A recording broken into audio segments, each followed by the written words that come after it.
So the Wall Street Journal reported back in April that senior Pentagon officials have approached companies like General Motors and Ford about expanding military production capacity and reactivating, kind of Detroit's standing as the arsenal of democracy.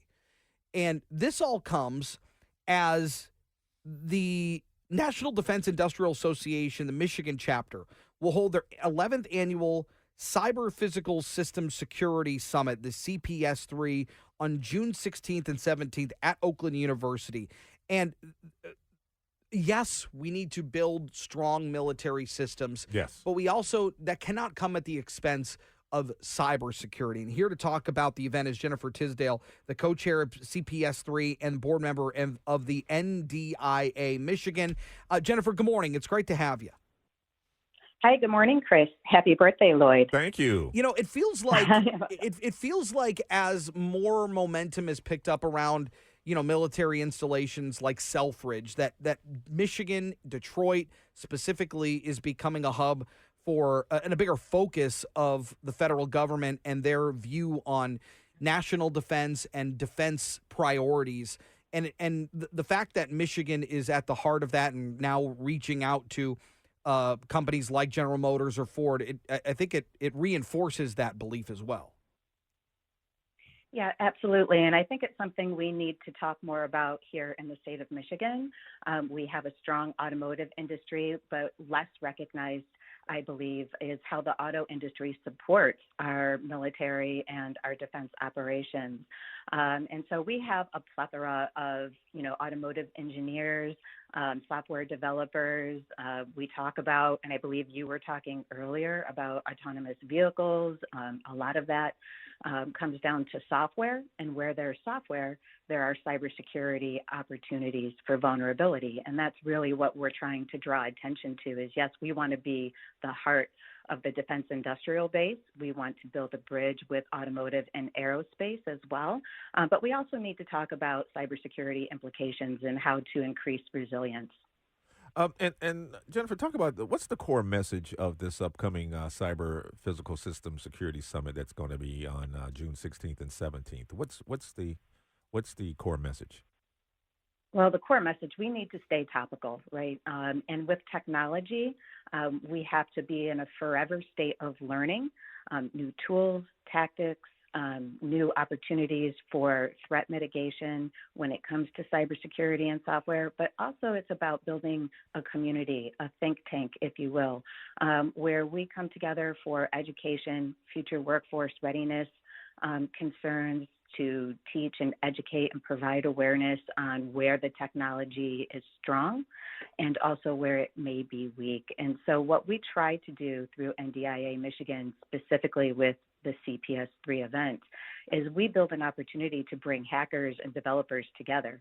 I love that we bring together the makers and the breakers, because you can't make something stronger, a system, an autonomous vehicle, a drone, robots, without understanding where it is also weak. And so we bring that community together, and we really focus on topical issues this year, heavily influenced by artificial intelligence. It's changing the game across the board. And so we're, primarily bringing everyone together for education and awareness and to talk about tools and tactics so that we can be ready as a nation. So the hackers get a free pass for a couple of days, just a couple of days? They do. Yeah. Yes, they do. We bring them up on stage. They're our friends. Good. Okay. Good. We've heard from some wonderful military minds that this next iteration of even warfare is going to be vastly different. It is going to be fought on the cyber front. Do you notice a major shift? Obviously, you need to be ready on the physical side of things, but when things go towards the cyber side, does that change the way that the Pentagon or groups like the National Defense Industrial Association looks at how to be prepared to either defend or go on the offensive for the best interests of our country? Yeah, absolutely. It's already changing the game, and often in ways that you wouldn't typically consider. In fact, we heard a story. I heard you mention Operation Epic Fury, right? Mm-hmm. So there was the incident with the Michigan company Stryker, West Michigan, that had allegedly been hacked by an Iranian group. we're seeing an uptick in these activities, right? So the nature of war is changing. The barriers, the cost barriers, it's so much easier now. You don't need a lot of resources. You just need a laptop and a keyboard and access to the internet to launch cyber attacks into the ethers. And we're seeing that oftentimes they're doing that research and playing with networks much earlier, maybe even residing in networks until there's an opportune moment for them to wreak havoc, if you will. And we're also looking at cyber warfare as it impacts physical elements, right? So grid security, are the utilities within our hometowns vulnerable to such attacks? And unfortunately, the answer is yes. And so we're not just looking at autonomous vehicles, we're looking at the connected infrastructure for smart cities and intelligent transportation systems that these vehicle and devices operate within. And so the whole nature of warfare is changing, and it's becoming more a conversation, honestly, about homeland defense.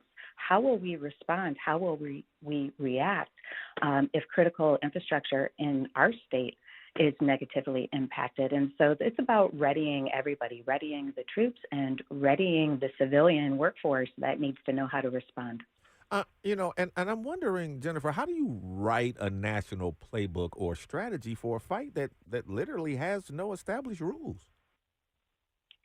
Yeah, well, that's a great question, Lloyd. Thank you for asking that, because you have to always be in the state of mind of worst case scenario. And oftentimes, because the game is changing so quickly, you don't know what that game will look like, but you have to be keeping track of where the, I'm going to say, air quote, hacker mindset is at. And that's why it's so important at the cyber